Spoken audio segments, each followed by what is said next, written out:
तो कैसे हैं आप। स्वागत है आपका मेरे YouTube चैनल में। आज की वीडियो की हम यहाँ पे शुरुआत करते हैं टिहरी रियासत कि टिहरी रियासत में ऐसे कौन कौन से प्रमुख राजा बने जिन्होंने यहाँ पे शासन किया। इससे पहले हमने यहाँ पे प्रद्युम्न शाह के शासन के बारे में पढ़ा कि इनके शासनकाल में कौन कौन से ऐसी प्राकृतिक त्रासदी आई, कौन कौन से ऐसे आपदाएं आए जिससे कि यहाँ पे गढ़वाल राज्य कमज़ोर पड़ने लगा। तो सबसे पहले यहाँ पे तो 1795 ईस्वी में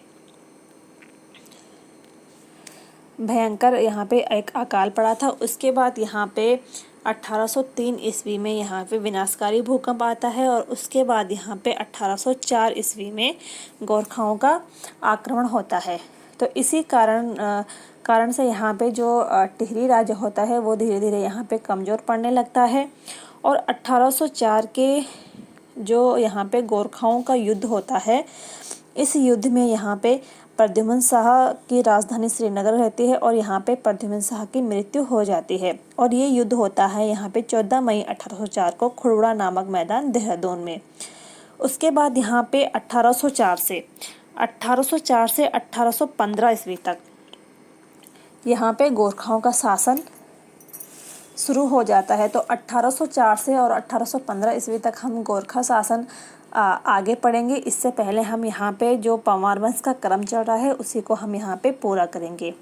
तो यहाँ पे सुदर्शन शाह यहाँ पे प्रद्युम्न शाह का पुत्र होता है और सुदर्शन शाह यहाँ पे 1815 ईस्वी को राजा बनता है। लेकिन 1804 से लेके 1815 तक यहाँ पे सुदर्शन शाह अपना जीवन ऐसे ही यहाँ पे व्यतीत करता है। फिर यहाँ पे सुदर्शन शाह की मुलाकात होती है बरेली में एक अंग्रेज से, कैप्टन हेयर यंग से। तो सुदर्शन शाह यहाँ पे 3005 रुपये में देहरादून प्रगने को बेच देता है। उसके बाद यहाँ पे सुदर्शन शाह की मुलाकात कई और अंग्रेज अधिकारियों से होती है और सुदर्शन शाह यहाँ पे अंग्रेज़ों से मदद मांगता है। वो अंग्रेज़ों से कहता है कि तुम यहाँ पे गढ़वाल पे आक्रमण करो और गढ़वाल का हिस्सा मुझे दे देना और गोरखाओं को यहाँ से उनका आधिपत्य यहाँ से हटा दो। फिर यहाँ पे 1815 पे यहाँ पे अंग्रेज़ों का आक्रमण होता है गोरखाओं पर और वो गोरखाओं को पराजित कर देते हैं और कुमाऊं व गढ़वाल पे अपना अधिकार बना लेते हैं। साथ ही साथ यहाँ पे सुदर्शन शाह 1815 ईस्वी में राजा बन जाता है अंग्रेज़ों की सहायता से। लेकिन यहाँ पे जैसे ही सुदर्शन शाह यहाँ पे राजा बनता है तो यहाँ पे टिहरी जो गढ़वाल होता है वो दो भागों में विभाजित हो जाता है। एक यहाँ पे टिहरी रियासत के नाम से जाना जाता है और एक यहाँ पे ब्रिटिश गढ़वाल के नाम से जाना जाता है।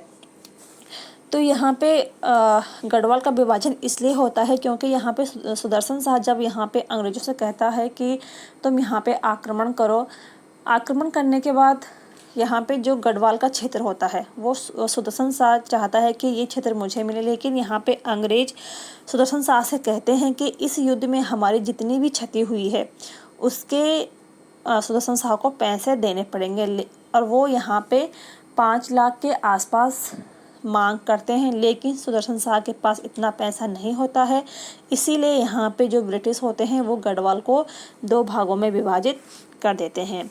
तो यहाँ पे सुदर्शन शाह को यहाँ पे गढ़वाल का पश्चिम भाग मिलता है और देहरादून और रवाई को छोड़कर, और अन्य भाग यहाँ पे ब्रिटिशों का अधिकार हो जाता है। तो टिहरी रियासत में यहाँ पे प्रद्युम्न शाह का शासनकाल होता है और यहाँ पे जो अन्य भाग होता है वहाँ पे ब्रिटिश गढ़वाल कहलाता है।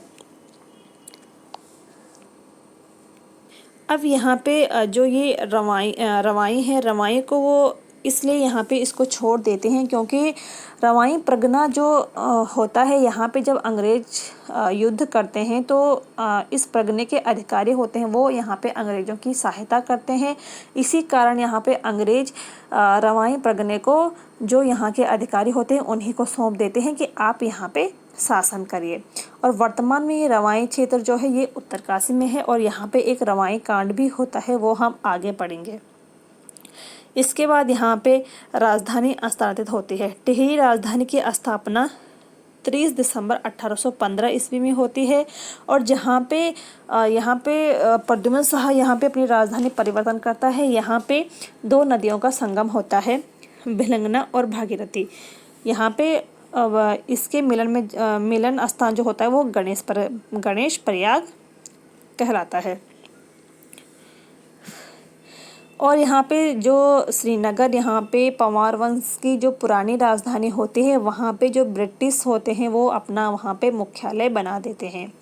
उसके बाद यहाँ पे 1820 ईस्वी में सुदर्शन शाह और ब्रिटिशों के बीच एक संधि होती है। और ये संधि होती है यहाँ पे, ब्रिटिश कहते हैं कि जो टिहरी रियासत में यहाँ पे सुदर्शन शाह के जितने भी वंशज होंगे वो यहाँ टिहरी रियासत में ही अपना शासन करेंगे।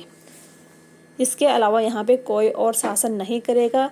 टिहरी रियासत यहाँ पे सुदर्शन शाह के वंशजों के लिए ही होगी। और बदले में यहाँ पे ब्रिटिश जो होते हैं वो मांग करते हैं कि यदि हम ब्रिटिशों पे यहाँ पे कोई भी आपत्ति आती है, उन्हें किसी भी आपत्ति का सामना करना पड़ता है, तो यहाँ पे जो भी यहाँ पे टिहरी रियासत का नरेश होगा उसे यहाँ पे ब्रिटिशों का साथ देना होगा। इसीलिए यहाँ पे जब 1857 की क्रांति होती है तो यहाँ गढ़वाल पे कोई भी प्रभाव नहीं पड़ता है, क्योंकि यहाँ पे जो टिहरी नरेश होता है वो यहाँ पे ब्रिटिशों का साथ देते हैं।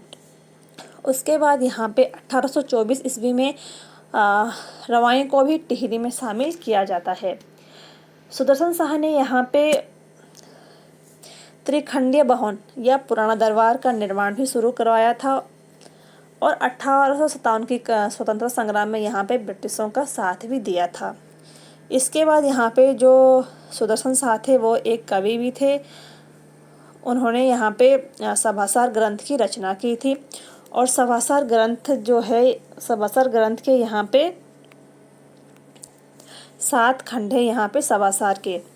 और सभासार जो ग्रंथ है ये पंवार वंश की जानकारी का प्रमुख स्रोत है।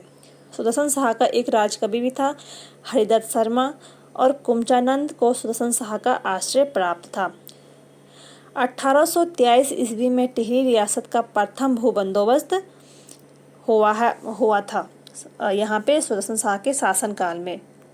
उसके बाद यहाँ पे सुदर्शन शाह के शासनकाल में एक विद्रोह होता है जिसे यहाँ पे अठुर विद्रोह के नाम से जाना जाता है। और ये होता है 1851 में।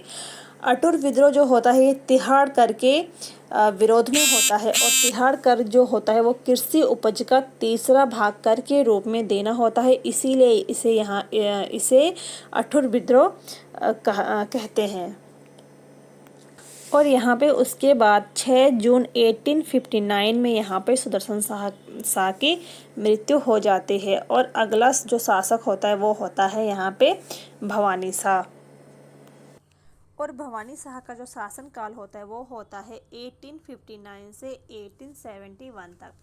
भवानी शाह यहाँ पे पंवार वंश का 56वां राजा होता है। और इसके शासनकाल में टिहरी रियासत के राज्य, पदाधिकारी व दरबारी 2 गुटों में बंट जाते हैं।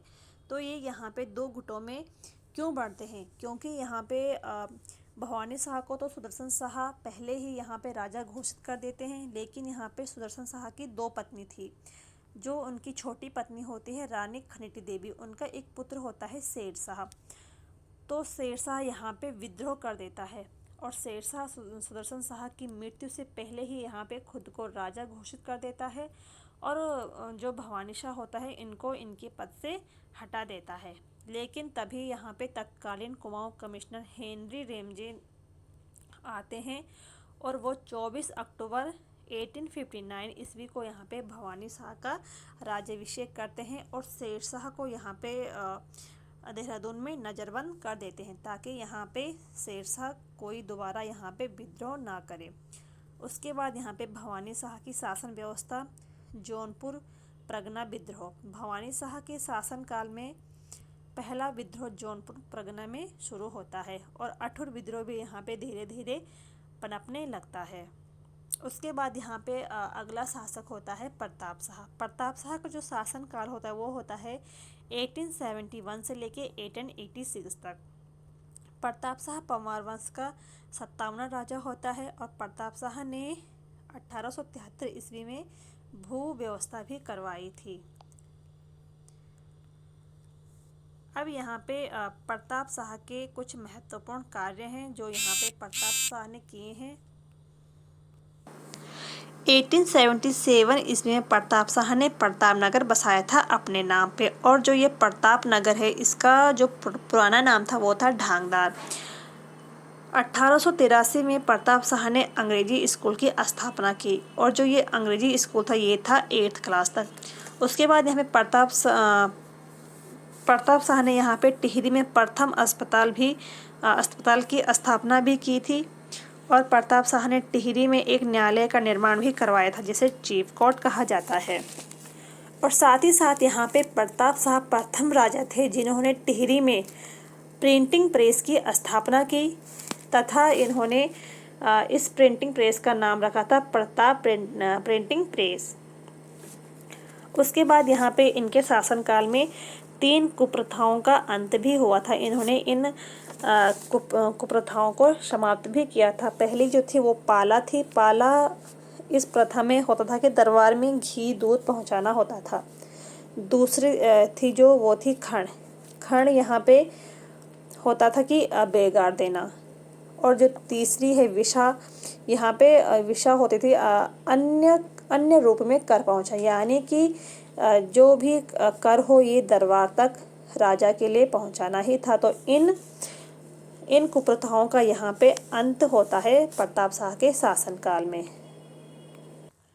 तो प्रताप शाह ने यहाँ पे अपने शासनकाल में कई महत्वपूर्ण कार्य किए हैं, और प्रताप शाह यहाँ पे अपने राज्य का समय समय पर भ्रमण भी करते थे कि उनके राज्य में क्या क्या हो रहा है, कौन कौन सी व्यवस्थाएं यहाँ पे चल रही हैं।